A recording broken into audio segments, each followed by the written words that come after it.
Bismillahirrahmanirrahim.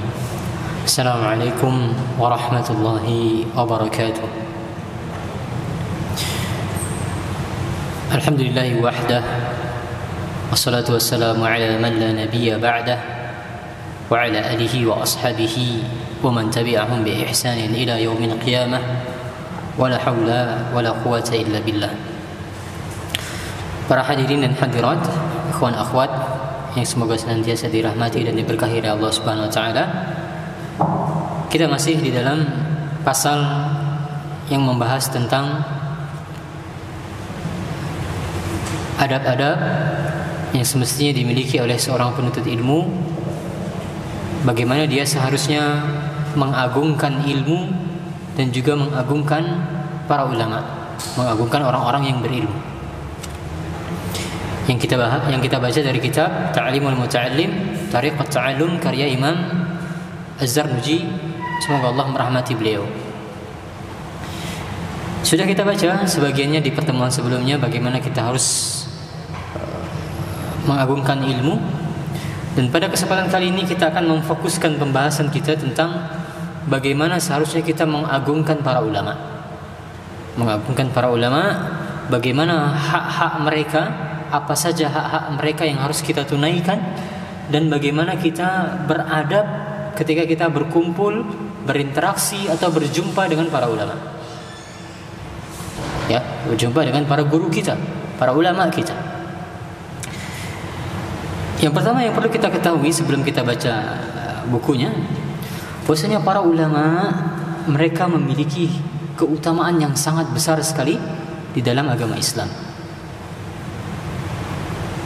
Banyak sekali keutamaan para ulama, bahkan para ulama mereka menyusun kitab-kitab khusus yang mengumpulkan dalil-dalil untuk menunjukkan banyaknya keutamaan para ulama. Apa salah satunya? Ada yang bisa menyebutkan keutamaan para ulama apa?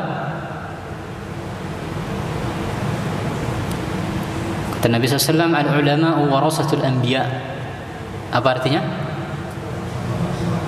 Ya, para ulama adalah pewarisnya para nabi.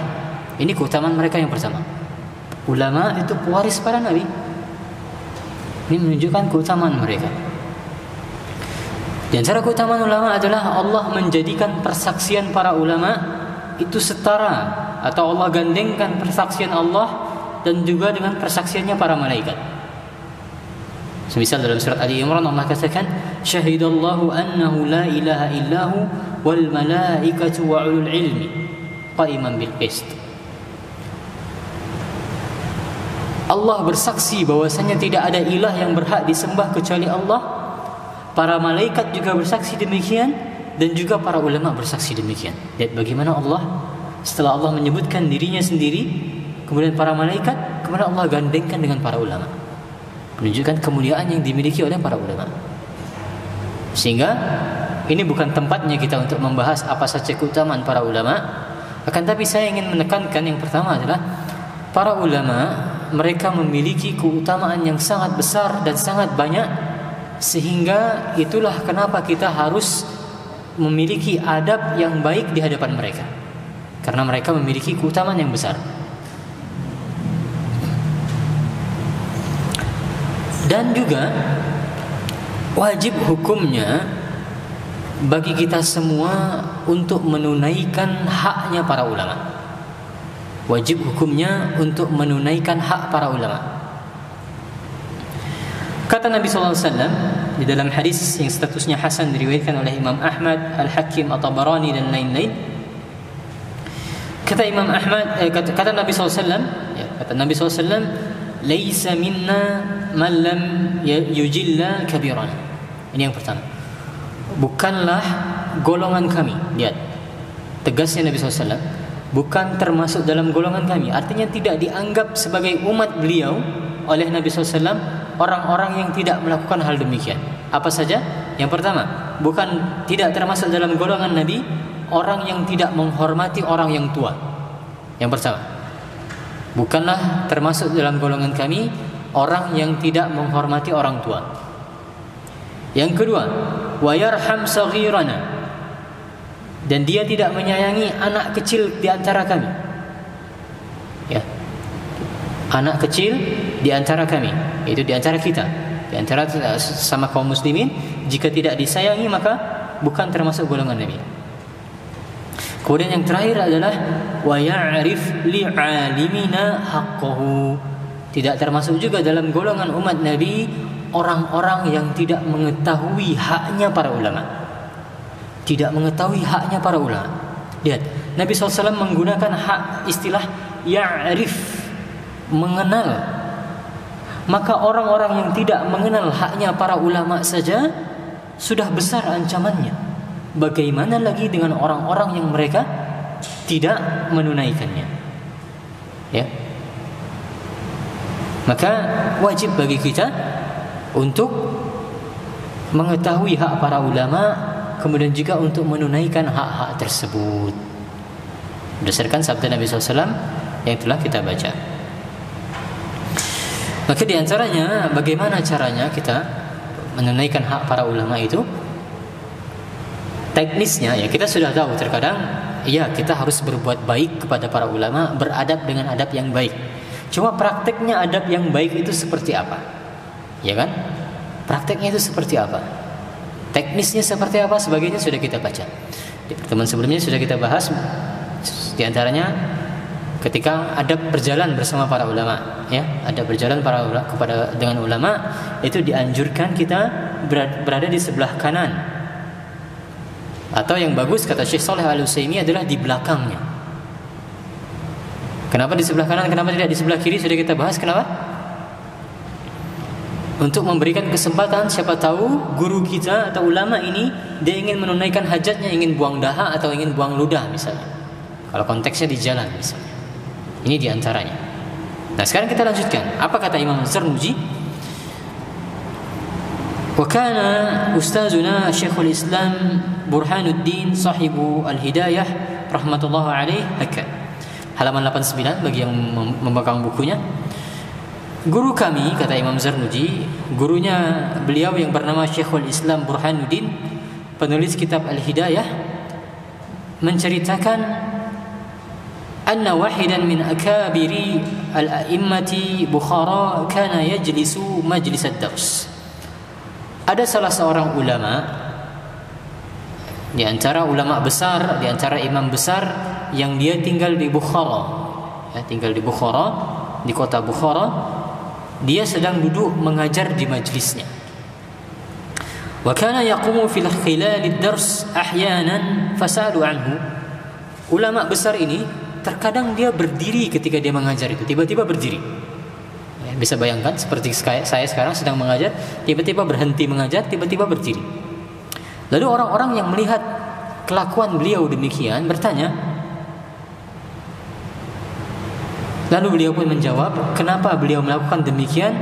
Inna ibna ustazi yal'abu ma'asibyan fis sakkah wa yaji'u ahyanan ila babil masjid fa iza ra'aituhu aqumu lahu ta'ziman li ustazi. Ini penjelasannya, coba perhatikan. Kenapa beliau berdiri? Karena kata beliau terkadang beliau melihat anak dari gurunya. Ya, jadi ulama yang sedang mengajar ini dia punya guru dulu, lalu anaknya datang ke pintu masjid. Anaknya ini sedang bermain-main bersama anak-anak kecil yang lainnya. Maka dia terkadang sampai di pintu masjid, maka setiap kali aku melihatnya, kata beliau, aku pun berdiri sebagai bentuk penghormatan terhadap guruku. Padahal yang datang anaknya. Yang datang anaknya, dia berdiri untuk memuliakan anaknya guru beliau ini. Meskipun kita lihat di catatan kaki di sana, halaman 90, kata pentahqiq, jika cerita ini benar, maka ini termasuk berlebih-lebihan yang tidak ada sisi syar'inya. Bahkan tidak diragukan lagi di dalamnya terdapat kontradiksi dengan pendidikan. Ya. Syekh Shalih Al-Utsaimin juga memberikan catatan yang demikian. Kata Syekh Shalih Al-Utsaimin, tidak semestinya dilakukan sikap yang demikian. Akan tetapi poinnya benar ini. Poinnya benar bahwasanya satu poinnya adalah seseorang itu harus betul-betul dia memuliakan gurunya. Dia harus betul-betul memuliakan gurunya. Yang kedua, di antara bentuk pemuliaan terhadap guru adalah sebagaimana disebutkan oleh Ibnu Jama'ah di dalam kitab Tazkiratus Sami', di antara bentuk pemuliaan terhadap guru adalah juga memuliakan keluarga beliau. Jika kemudian guru tersebut sudah meninggal misalnya, di antara bentuk kita pemuliaan terhadap guru adalah memperhatikan anak-anak keturunannya ini. Ini sikap yang benar, menghormati bahkan sampai ke anaknya. Sikap yang tidak benar di sini yang dibawakan oleh Imam Zarnuji tadi adalah karena guru ini dia terlalu berlebihan, padahal dia lagi mengajar, sedang menyampaikan ilmu. Datang anak kecil, kenapa harus berhenti? Ini yang dipermasalahkan. Ya, ilmu lebih mulia lagi daripada hal tersebut. Ya, maksudnya seperti itu. Akan tapi sikap yang benar adalah memang anaknya para guru kita memang juga harus kita hormati. Anaknya para guru kita juga memang harus kita hormati. Akan tapi tidak perlu sampai jika sedang mengajar berhenti menghormati anak kecil ini, tidak perlu. Maka itu maksudnya.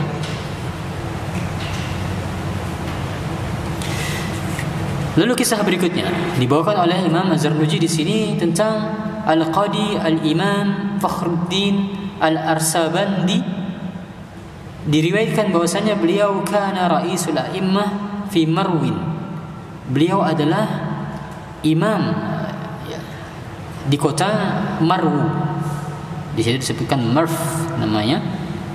Adalah kota yang terkenal di daerah Khurasan. Ya, intinya beliau adalah pemimpin ulama di sana. Wa kana sultanu yahtarimuhu ghayat al-ihtiram. Pemimpin di sana sangat menghormati Al-Qadi Fakhruddin ini. Begitu dihormati oleh penguasa. Lalu kata Fakhruddin yang menjelaskan kenapa dia bisa sampai dihormati oleh penguasa demikian halnya. Yaqul innama wajadtu bihadzal mansibi بخدمة الأستاذ فإني كنت أخدم الأستاذ القاضي الإمام أبا يزيد الدبوسية وكنت أخدمه وأطبخ طعامه 30 سنة ولا أكل منه شيئا. Luar biasa. Kata beliau, kenapa saya sekarang dihormati oleh ulama? Aku bisa mendapatkan kedudukan seperti ini karena dulu ketika beliau sedang belajar, beliau sangat menghormati gurunya. Beliau tazallul, yaitu merendahkan diri beliau di hadapan gurunya. Katanya, aku melayani guruku, yaitu guru beliau yang bernama Al-Qadi Al-Imam Abu Yazid Ad-Dabusi. Seperti apa bentuk dia melayaninya? Yaitu dengan cara beliau melayaninya dan memasakkan makanan untuk beliau selama 30 tahun. Dia memasakkan makanan untuk gurunya selama 30 tahun dan tidak sedikit pun aku makan dari makanan yang aku masakkan itu. Bentuk beliau menghormati gurunya. Maka setelah selesai dia 30 tahun belajar bersama gurunya, mungkin gurunya wafat atau gurunya pergi, kemudian barulah naik derajatnya, dinaikkan oleh Allah sebagai bentuk balasan dari Allah Subhanahu wa taala.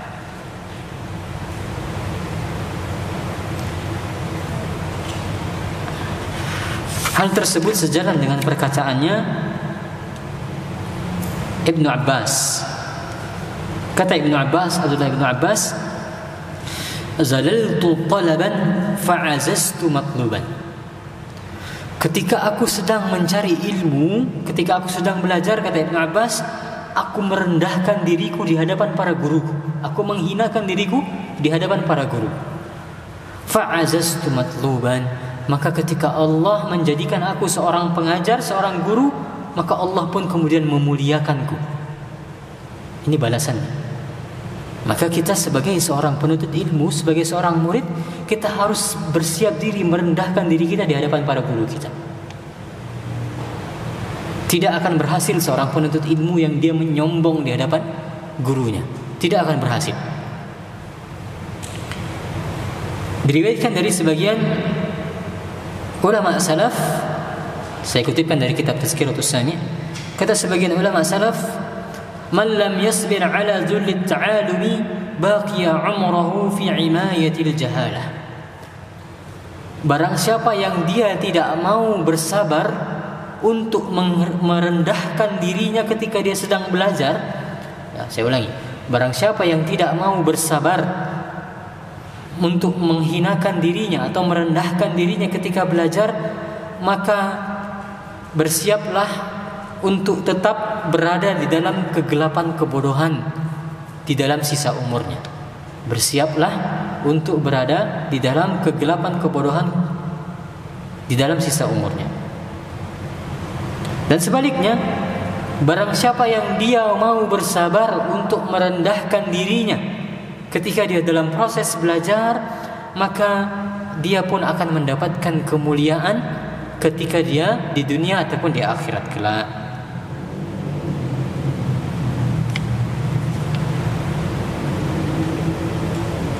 Maka berdasarkan apa yang dibawakan oleh Imam Az-Zarnuji tadi, kisah Al-Qadi Al-Imam Fakhruddin Al-Arsabandi, intinya adalah kita harus siap untuk merendah, ya, tawadhu', merendahkan diri dan merendahkan hati ketika kita dalam proses belajar.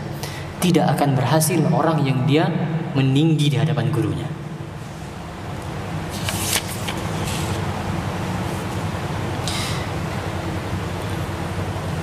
Lalu dibawakan kisah berikutnya oleh Imam Zarnuji di halaman 92. Kana Asy-Syaikh wal Imam al-Ajal Asyamsul A'immah Al-Halwani rahmatullah alaih, dikisahkan tentang Asy-Syaikh al-Imam Al-Halwani ketika beliau pergi qad kharaja min Bukhara wa sakana fi ba'd al-qura ayyaman li hadisatin وقعت له وقد زاره تلاميذه غير الشيخ الإمام شمشي الأئمة قدي بكر بن محمد الزرمجاري رحمه الله تعالى. Maka Al-Imam Al-Halwani beliau pergi dari Bukhara dan tinggal di sebuah desa selama beberapa hari karena ada satu masalah yang beliau sedang hadapi. Ini seorang guru, ya, ini statusnya guru. Guru ini dia pergi keluar dari kota Bukhara. Maka ketika guru ini pergi keluar kota, para muridnya pun kemudian mengunjunginya, kecuali seseorang yang bernama Syekh Al-Imam Al-Qadi Bakar bin Muhammad Az-Zaranjari. Maka ketika bertemu dengan gurunya, ya, murid yang tidak mengunjungi gurunya ini akhirnya ketemu dengan guru yang keluar kota ini. Maka kata guru ini, "Mengapa engkau tidak mengunjungiku? Limaza lam tazurni? Kenapa engkau tidak mengunjungiku?" Lalu kata muridnya, "Kuntu masyghulan bi khidmatil walidah." Aku tidak sempat mengunjungimu karena aku sedang sibuk merawat ibuku. Ibunya sedang butuh perawatan. Maka kata guru ini, dia berkata, "Turzaqul umra la turzaqu rawnaqad darsi." Kata Imam Al-Halwani, kata gurunya, kemudian dia berkata, engkau akan diberkahi umur, engkau akan diberi umur panjang karena engkau telah mengurus ibumu, akan tetapi engkau tidak akan diberi ketenangan dalam belajar karena engkau tidak mengunjungi gurumu. Lalu kata Imam Zarnuji, wa kana kadzalik, dan memang demikian kenyataannya kemudian yang terjadi. فإنه كان يسكن في أكثر أوقاته في القرى ولم ينتظم له الدرس. Kata Imam Zarnuji, demikian halnya memang terjadi, dia tidak mendapatkan keberkahan ilmu itu, dia karena dia kemudian tinggal di desa dan tidak bisa teratur dalam mencari ilmu.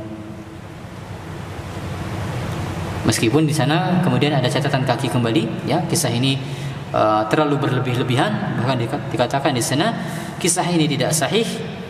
Karena seorang Imam Al-Qadi Bakar bin Az-Zaranjari tadi, bin Muhammad Az-Zaranjari tadi disebutkan bahwa dia adalah seorang ulama, ya, dia seorang ulama terkenal yang menjadi rujukan. Begitu juga disebutkan oleh Syekh Shalih Al-Utsaimin. Kisah ini juga tidak terlalu berlebih-lebihan, ya, bagaimana seorang guru dia kemudian mendoakan bahwasanya muridnya tidak akan mendapatkan keberkahan ilmu disebabkan dia sedang mengurusi orang tuanya yang sedang sakit, kemudian tidak bisa mengunjungi gurunya. Ya, kisah ini adalah kisah yang berlebih-lebihan. Akan tapi kita paham kenapa Imam Zarnuji ingin membawakan kisah ini adalah untuk menunjukkan betapa besarnya hak seorang guru. Ya, jika tidak ada halangan apapun, maka di antara adab seorang murid ketika gurunya dia sedang memiliki masalah atau sedang sakit, maka di antara hak seorang guru adalah dia dikunjungi.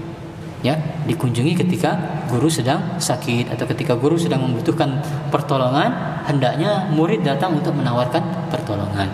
Ya, kisah ini dinilai berlebihan karena karena dia muridnya sedang ada kebutuhan merawat ibunya yang betul-betul butuh perawatan.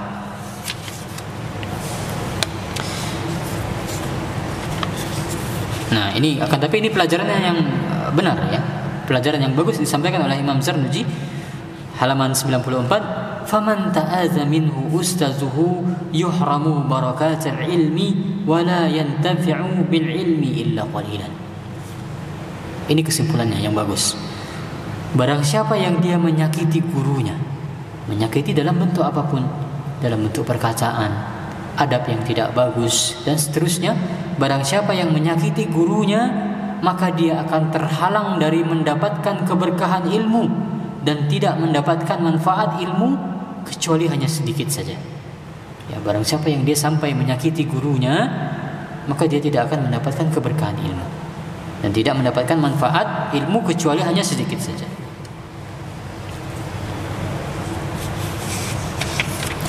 Kemudian Imam Zarnuji membawakan syair yang terkenal di sini, dibawakan oleh para ulama di dalam kitab-kitab adab menuntut ilmu, dibawakan juga oleh Imam Ibnu Jama'ah dalam kitab Tazkiratus Sami'. Sebuah syair yang berbunyi, innal muallima wat tabiba kilahuma la yansahani idza huma lam yukrama. Sesungguhnya guru itu seperti seorang dokter, ya. Guru itu sama dengan seorang dokter. Apa persamaannya? Keduanya tidak akan memberikan nasihat, dalam artian tidak akan memberikan manfaat jika mereka tidak dimuliakan. Ya, sebagaimana seorang dokter, dia jika kita hinakan, jika kita tidak berbuat baik kepadanya, dia tidak mau memberikan resep, tidak mau memberikan pengobatan secara sungguh-sungguh. Maka begitu juga dengan seorang guru yang tidak dia dihormati secara sungguh-sungguh, maka dia tidak akan memberikan sesuatu kebermanfaatan yang sungguh-sungguh pula. Fasbir lidaika in jafauta tabibahu waqta' bi jahlika in jafauta mu'alliman. Maka rasakanlah atau maka bersabarlah engkau di atas penyakitmu jika engkau tidak mau berbuat baik kepada seorang dokter. Bersabarlah di atas penyakit jika engkau tidak mau berbuat baik dengan seorang dokter, dan juga bersabarlah atas kebodohanmu jika kamu tidak mau berbuat baik kepada seorang guru. Maka ini persamaannya seorang dokter juga dengan seorang guru.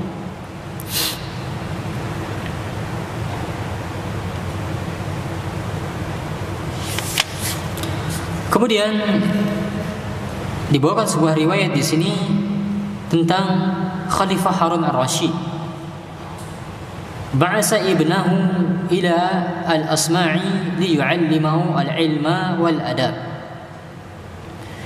Khalifah mengirimkan anak beliau kepada seorang ulama ketika itu yang bernama Al-Asma'i, agar anaknya ini bisa belajar ilmu dan juga bisa belajar adab kepada ulama ini.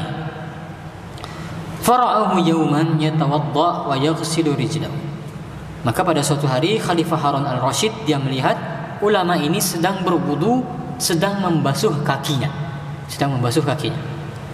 Wa ibnu al-khalifati yasubbul ma' ala rijlihi. Anak khalifah sedang menuangkan air ke kakinya ulama ini. Ya. Dia sudah berusaha untuk memuliakan ulama dengan cara dia menuangkan air.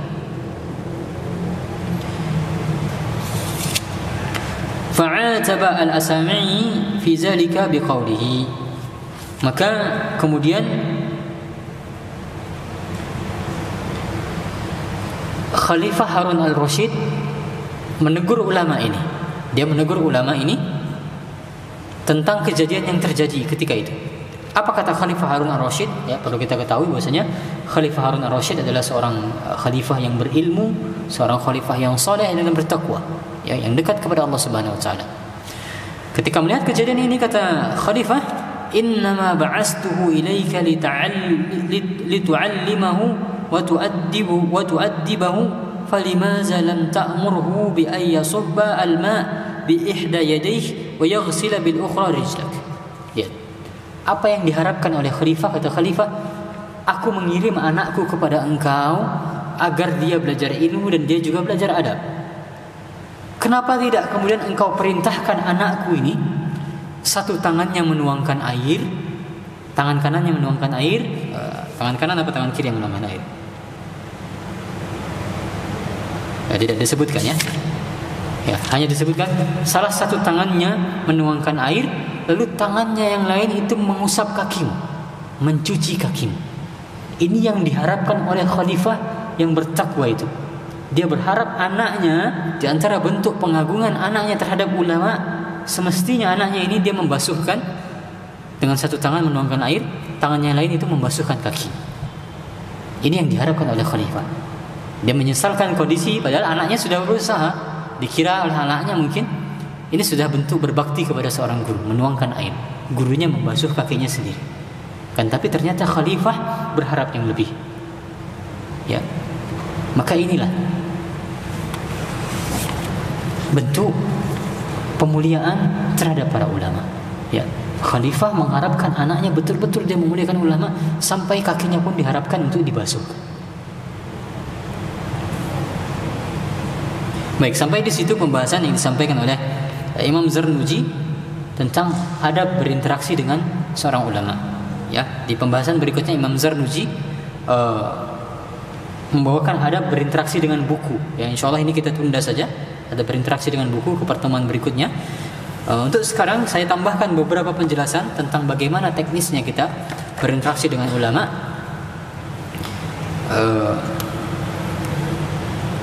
Sambil saya bawakan penjelasan tambahan, silahkan kalau ada yang ingin bertanya sambil dituliskan di kertas, nanti silahkan disampaikan ke depan pertanyaannya.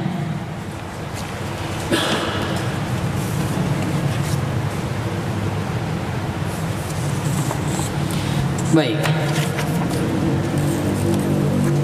saya akan bawakan beberapa riwayat bagaimana contoh adab seorang murid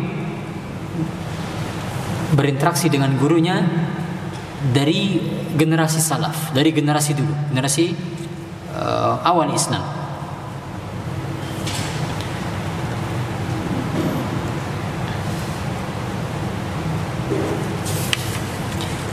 Di antara adab sebagian salaf kepada guru mereka adalah jika mereka pergi untuk belajar kepada guru mereka, terlebih dahulu mereka bersedekah. Ya, sebagian murid di zaman dulu sebelum menemui gurunya dia bersedekah, lalu setelah dia bersedekah dia akan berdoa kepada Allah, Allahumma astur aiba syaikhi anni wa la tuzhib barakata ilmihi minni. Setelah mereka bersedekah lalu mereka berdoa, ya Allah, tutuplah aibnya guruku dari mataku. Ya, karena para ulama, para guru kita, mereka pasti memiliki kekurangan dan pasti memiliki kesalahan. Semua kita pasti memiliki kesalahan, setiap manusia. Maka di antara adab seorang murid adalah dia berdoa kepada Allah, semoga Allah menutupi aib-aib dan kesalahan-kesalahan guru ini dari matanya seorang murid. Ya, ini di antara adab. Lalu mereka berdoa juga, ya Allah, jangan kau hilangkan keberkahan ilmu guruku terhadapku. Jangan kau hilangkan keberkahan ilmu guruku terhadapku.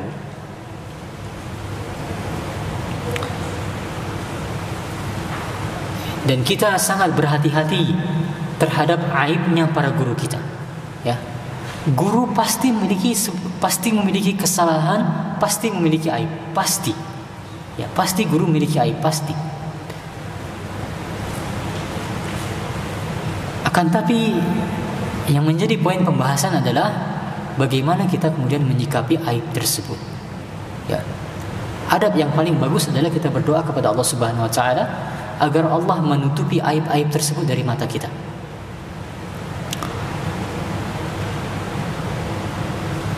Dan ada istilah, sesungguhnya daging para ulama itu beracun. Pernah mendengar ini? Daging para ulama beracun. Maka barang siapa yang mereka menggibah para ulama, menyebutkan aib-aib para ulama, kita tahu yang namanya gibah itu seperti apa? Seperti memakan daging, ya. Seperti memakan daging saudara kita sendiri. Maka barang siapa yang dia menggibah para ulama, menyebutkan aib-aib para ulama, maka seakan-akan dia telah memakan daging yang beracun. Dia memakan daging yang beracun. Menggibah orang biasa itu seperti memakan daging saja. Akan tapi kalau yang digibah adalah para ulama, maka daging yang dimakan adalah daging yang beracun. Dan kita saksikan sendiri, ya, betapa banyak kasus nyata orang-orang yang kemudian mereka pernah mencela para ulama, ya, menyebutkan aib-aib para ulama, di akhir hayatnya Allah berikan su'ul khatimah. Ada kasus seperti ini, ya. Kejadian nyata, ya, beberapa tahun yang lalu, kisah yang ma'ruf, seorang yang suka menyebutkan kesalahan-kesalahan para ulama, mencela para ulama, bahkan menyebut ulama fulan najis, ulama fulan itu kotor dan demikian. Lalu akhirnya Allah hinakan dia dengan kematian yang jelek. Ya, dia biasa menuliskan, ini kisah nyata, terkenal dulu beberapa tahun lalu di Jogja sempat jadi pembahasan. Dia suka menuliskan di salah satu blognya tentang ini aib-aibnya ulama ini, aibnya ulama ini kesalahannya, dia rinci satu persatu, dia bongkar. Lalu Allah pun memberikan akhir hidup yang tidak baik pada dirinya. Maka sekali lagi, daging para ulama itu beracun. Barang siapa yang mereka menggibah para ulama, menyebutkan aib-aib para ulama, maka sungguh dia telah memakan daging yang beracun. Oleh karena itulah sebagian salaf mereka berdoa, ya Allah, tutuplah aib-aib para guruku dari mataku. Kemudian di antara adab juga, pelajaran adab ketika berinteraksi bersama guru adalah sebagaimana sudah kita pernah sampaikan di pertemuan pertama, adalah perkataan Imam Syafi'i. Kata Imam Syafi'i, kuntu usaffihu al-waraqata baina yaday Malik safhan rafiqan haibatan lahu la'alla yasma'a waq'aha. Coba perhatikan, ini adabnya Imam Syafi'i. Siapa yang tidak tahu Imam Syafi'i? Ulama besar, ulama kita semua, ulama mazhab. Kata Imam Syafi'i, ketika beliau belajar di hadapan Imam Malik, aku membalikkan kertasku. Beliau memegang kertas, memegang kitab atau memegang buku catatan, ya sepertinya memegang kitab, ya. Aku membolak-balikkan kitabku di hadapan Imam Malik dengan sangat pelan sekali, dalam rangka aku menghormati Imam Malik, agar Imam Malik tidak mendengar suara kertas yang aku bolak-balikkan. Tidak mau Imam Syafi'i dia mengganggu Imam Malik yang sedang mengajar disebabkan oleh suara kertas yang dia bolak-balikkan itu. Lihat bagaimana penghormatan Imam Syafi'i terhadap guru beliau, Imam Malik bin Anas. Dan sebagai balasannya, lihat, kama tadinu tudan, sebagaimana engkau berperilaku, demikianlah Allah akan membalasmu. Al-jaza'u min jinsil amal, balasan sesuai dengan apa yang kau kerjakan. Lihat balasan yang didapatkan oleh Imam Syafi'i seperti apa. Salah satu murid kenamaan Imam Syafi'i namanya adalah Ar-Rabi', ya, Ar-Rabi'. Lihat perkataan Rabi'. Kata Rabi', wallahi, demi Allah, majtara'tu an ashraba al-ma'a wasy-Syafi'i yanzuru ilayya haibatan lah. Kata Rabi', muridnya Imam Syafi'i, demi Allah, aku tidak berani minum air di hadapan Imam Syafi'i dalam keadaan Imam Syafi'i melihat kepadaku, karena segannya aku kepada Imam Syafi'i. Ya, ini adabnya muridnya Imam Syafi'i kepada Imam Syafi'i. Tidak berani dia minum di hadapan gurunya sendiri, yaitu Imam Syafi'i. Lihat bagaimana Imam Syafi'i, dia begitu hormat terhadap gurunya, lalu ketika dia menjadi guru, murid-muridnya pun begitu hormat terhadap dia. Jangan anggap seperti ini sikap yang ekstrim, sikap berlebih-lebihan, tidak. Ya. Dan kita lihat sendiri hasilnya. Bagaimana mereka kemudian menjadi ulama-ulama besar yang begitu diberkahi ilmunya oleh Allah Subhanahu wa taala.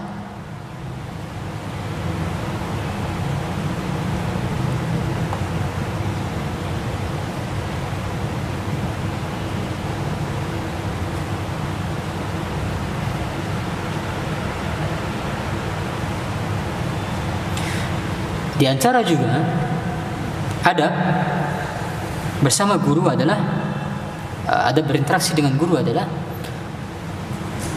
ketika kita menyebutkan guru kita, ketika guru itu tidak ada di sisi kita, maka kita harus menyebutkan nama beliau dengan bentuk penghormatan pula, ya, dengan bentuk penghormatan dan juga dengan bentuk pengagungan.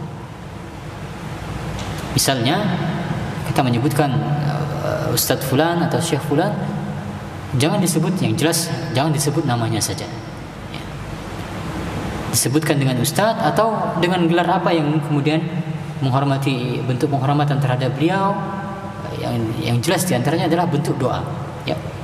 Misalnya kita katakan, saya menyebutkan pendapat guru saya, menurut guru saya Ustadz Aris Munandar hafizahullah ta'ala, ya, saya doakan beliau. Maka ini diantara bentuk menghormati guru ketika guru tidak sedang berada di sisi kita.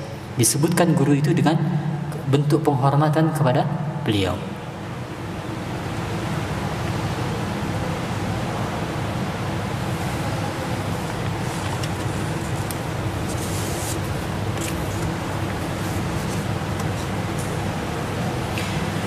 Kemudian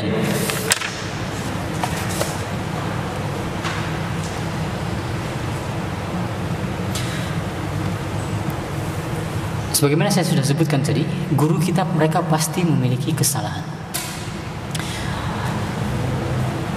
Dan di sini Imam Ibnu Jama'ah di dalam kitab Tazkiratus Sami' beliau membuat pembahasan khusus bagaimana adab kita ketika kita mendapati guru dia bersikap keras, bersikap kasar, atau bahkan guru tersebut pada suatu ketika kita dapati akhlaknya tidak baik.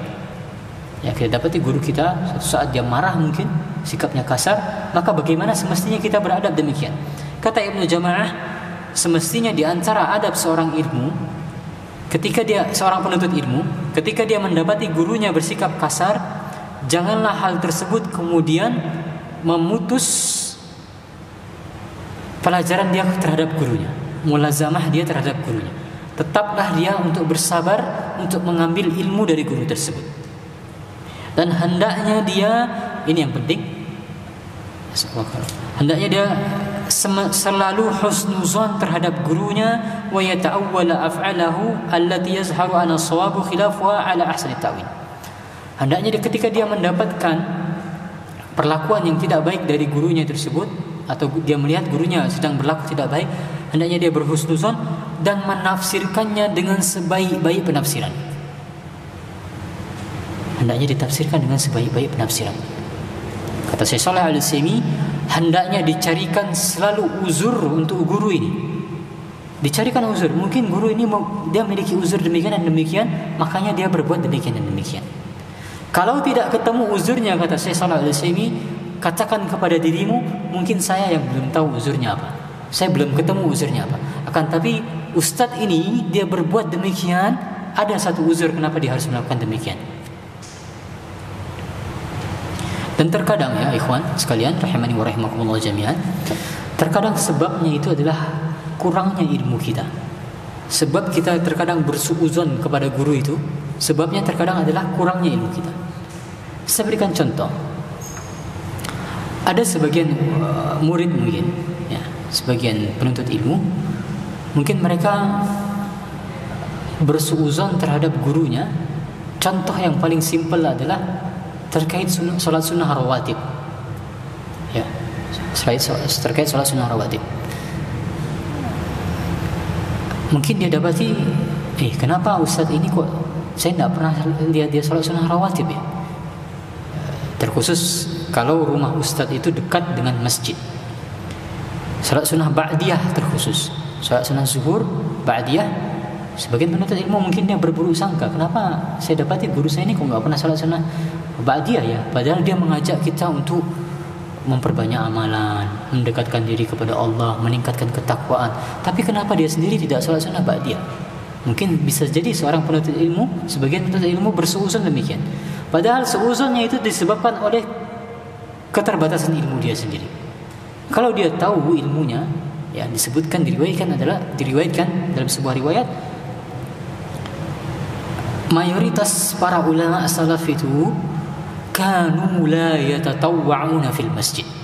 Mayoritas ulama salaf mereka tidak pernah melakukan salat sunnah rawatib di masjid. Mereka melakukan salat sunnah rawatib itu di rumah. Salat sunnah rawatib itu lebih afdal dilakukan di rumah.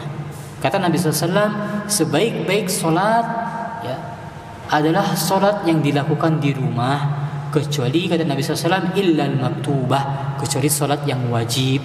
Maka lebih bagus dilakukan salatnya di masjid, salat wajib. Salat sunnah lebih afdal dilakukan di rumah, khusus salat sunnah rawatib. Dan kata Nabi SAW, salat sunnah yang dia itu dikerjakan di tempat yang manusia tidak melihatnya, ta'dilu 15. Pahalanya lebih bagus 25 kali lipat daripada jika dia dikerjakan di tempat orang yang bisa melihatnya. Maka ini pelajaran bagi kita. Kembali lagi, jangan kemudian kita sampai bersuuzon terhadap guru-guru kita. Kata Imam Ibnu Jama'ah tadi, tafsirkanlah dengan sebaik-baik penafsiran dari apa yang engkau lihat, dari apa yang engkau dapati atas jeleknya perbuatan para gurumu. Kata Ibnu Jama'ah, hendaknya seorang murid dia senantiasa bersyukur kepada syekh, yaitu berterima kasih kepada syekh atas bimbingan yang telah dia berikan, atas kritik yang dia telah berikan jika muridnya ini melakukan suatu kesalahan, atau atas motivasi-motivasi yang telah dia berikan.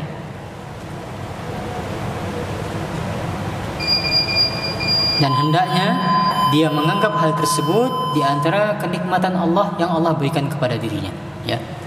Hendaknya dia menganggap hal tersebut ya berupa bimbingan dari para guru itu di antara kenikmatan yang Allah berikan kepada dirinya. Baik, demikian yang kita bahas. Kita dengarkan azan terlebih dahulu. Bismillahirrahmanirrahim. Wassalatu wassalamu ala Rasulillah. Baik, ada banyak pertanyaan yang masuk. Pertanyaannya bagus semua. Mungkin mudah-mudahan bisa kita jawab semuanya. Kalau tidak, kita simpan untuk pertemuan berikutnya. Barakallahu fikum, bagus-bagus pertanyaannya, insyaallah memberikan manfaat bagi kita. Tapi saya ingin tambahkan terlebih dahulu satu lagi pelajaran dari kitab Tazkiratus Sami'. Disebutkan oleh Imam Ibnu Jama'ah, di antara adab kita terhadap seorang guru adalah jika seorang guru dia memberi tahu kita tentang sebuah adab, ya, atau sebuah cara yang kita sudah tahu sebelumnya tentang adab tersebut. Maka kata Ibnu Jama'ah, jangan kemudian seorang murid dia menampakkan di hadapan gurunya bahwa dia sudah tahu sebelumnya. Ya Ustaz, saya sudah tahu itu sebelumnya Ustaz, saya sudah belajar sebelumnya. Jangan kemudian berkata demikian jika diberitahu. Atau jika seorang guru dia kemudian menegur muridnya ini, dia berbuat kesalahan misalnya, ditegur oleh ustadznya, jangan berbuat demikian. Itu tidak boleh. Lalu jika murid ini dia sudah tahu sebelumnya bahwa itu tidak boleh, jangan dia kemudian mengatakan, oh ya Ustaz, saya sudah tahu, cuma saya tadi lupa saja Ustaz. Jangan demikian. Katakanlah atau kesankanlah bahwa itu pertama kali Anda tahu. Ini diantara adab yang baik kepada seorang guru.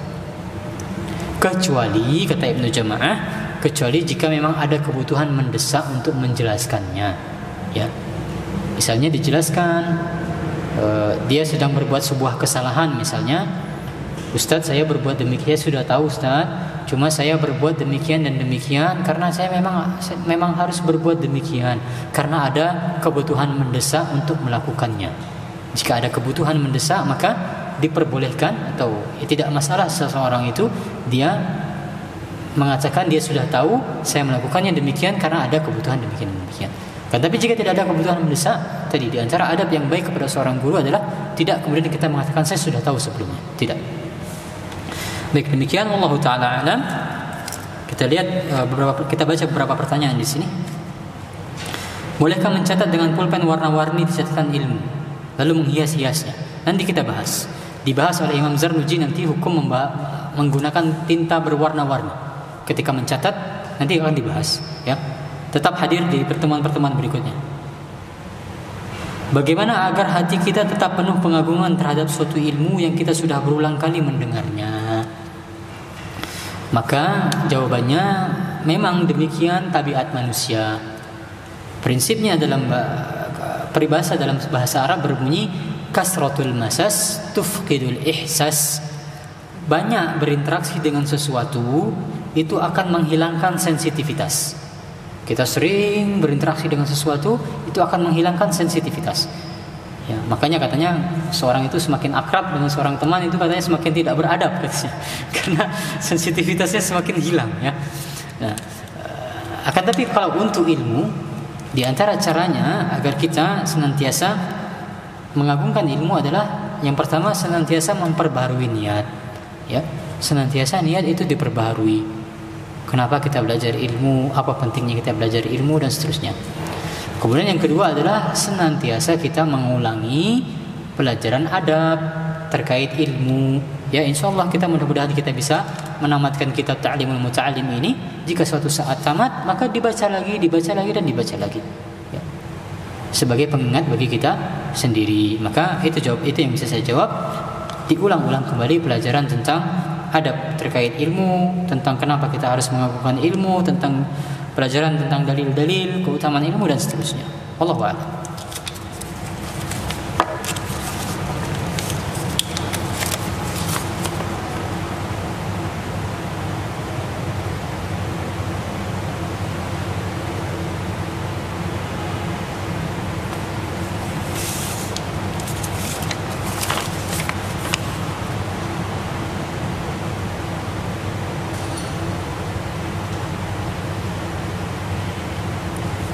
Bagaimana adabnya kalau kita mau berkunjung ke rumah seorang ustadz? Insyaallah saya jawab di pertemuan berikutnya. Ya, Ibnu Jama'ah membawakan poin khusus yang cukup panjang tentang adab-adab ketika bertamu ke rumah ustadz atau ketika mendatangi seorang ustadz. Ya. Yang jelas harus minta izin. Ya, nanti kita bahas secara detail, bahkan ya di antara di sini wallahu alam apakah ini bentuk, nanti saya cek syarahnya apakah ini termasuk bentuk berlebih-lebihan atau tidak. Kata Ibnu Jama'ah di sini, jika seorang murid itu dia ingin bertamu ke rumah gurunya, kepada gurunya, hendaknya dia memperbagus atau menyempurnakan penampilannya. Semisal dengan dia membersihkan badannya, menggunakan pakaian yang bersih dan seterusnya. Ya, nanti kita bahas secara detail di pertemuan berikutnya. Insyaallah saya bacakan atau saya ringkaskan terlebih dahulu. Akan tapi ya ada adabnya jika kita harus bertamu kepada rumah seorang guru. Ya, insyaallah kita bahas pada pertemuan berikutnya.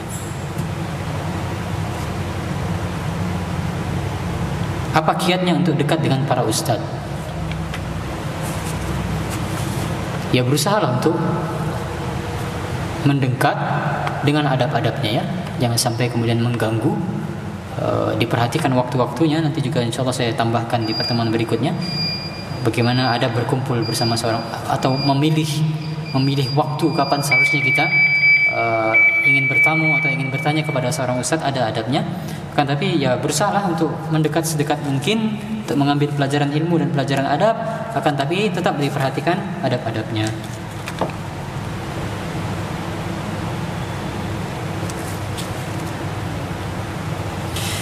Bagaimana cara kita sebagai mahasiswa di saat kuliah online ini untuk bisa menghormati guru, karena sering sekali di kelas kita melakukan kegiatan lainnya yang tidak berhubungan dengan kuliah. Ya. Ini yang pernah saya katakan, di zaman online sekarang ini betapa pelajaran adab itu kian kabur. Dan betapa penerapan adab kepada para ulama itu semakin minim sekali. Siapa di antara kita yang jika kita menyimak pengajian online itu bisa tidak sambil membuka-buka HP, bisa tidak sambil mengerjakan yang lain?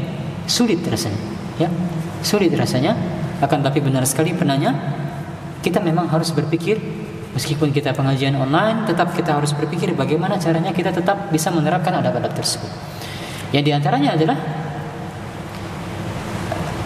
kata para ulama, adab itu ada dua, ya. Ada adab itu yang dia memang, atau akhlak, ya, adab dan akhlak. Ada yang dia itu memang sifatnya bawaan. Seorang itu dia memang sudah Allah anugerahkan sejak dia lahir, dia memiliki akhlak yang mulia demikian dan demikian. Lalu ada adab itu yang memang harus dia dilatih dan dibiasakan. Innamal ilmu bitta'allum, ya. Ilmu itu didapatkan dengan ta'allum. Ta'allum di sana kata para ulama dibiasakan untuk belajar. Dibiasakan untuk belajar untuk mendapatkan ilmu itu. Nah, sehingga untuk mendapatkan akhlak yang baik, termasuk tadi akhlak yang baik atau adab yang baik ketika kita belajar online, maka dibiasakan. Ya, dibiasakan pada diri kita sendiri. Dipaksa kalau bisa.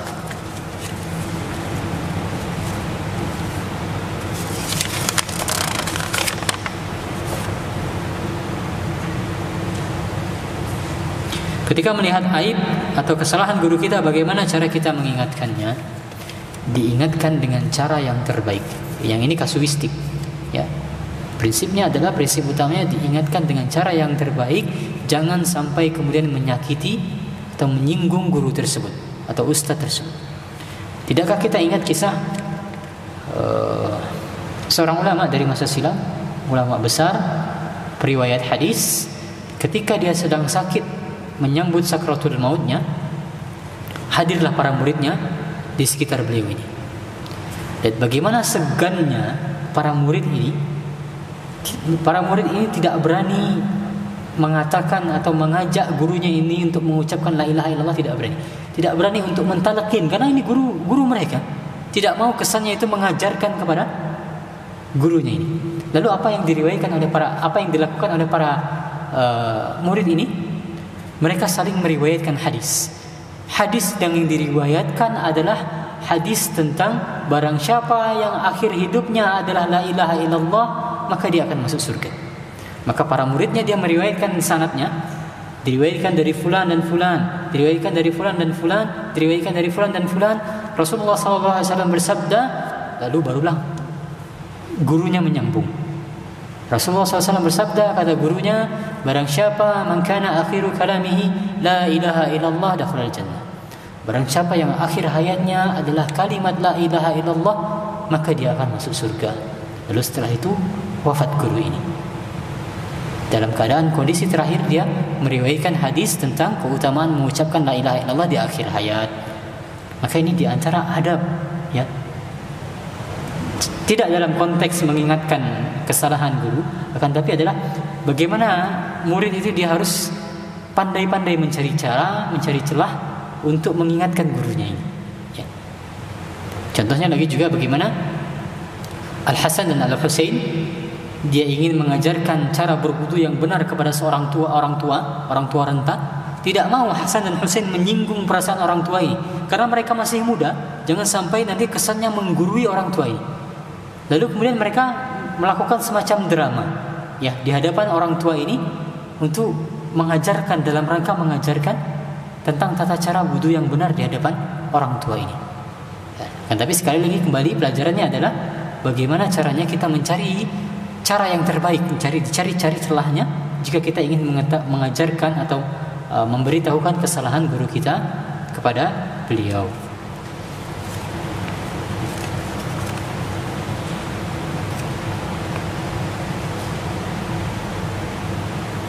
Baik, demikian yang kita baca pada kesempatan kali ini. InsyaAllah kita baca pada pertemuan berikutnya pertanyaan yang belum dibaca. Mudah-mudahan ada manfaatnya. Mudah-mudahan Allah Subhanahu Wa Taala memudahkan kita semua untuk mengagungkan ilmu dan juga mengagungkan para ulama.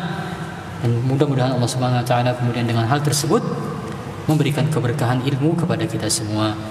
Lebih kurangnya mohon maaf. Wassallallahu ala nabiyyina Muhammad wa ala alihi wa sahbihi wasallam. Subhanakallahumma wa bihamdika asyhadu an la ilaha illa anta astaghfiruka wa atubu ilaik. Assalamu alaikum warahmatullahi wabarakatuh.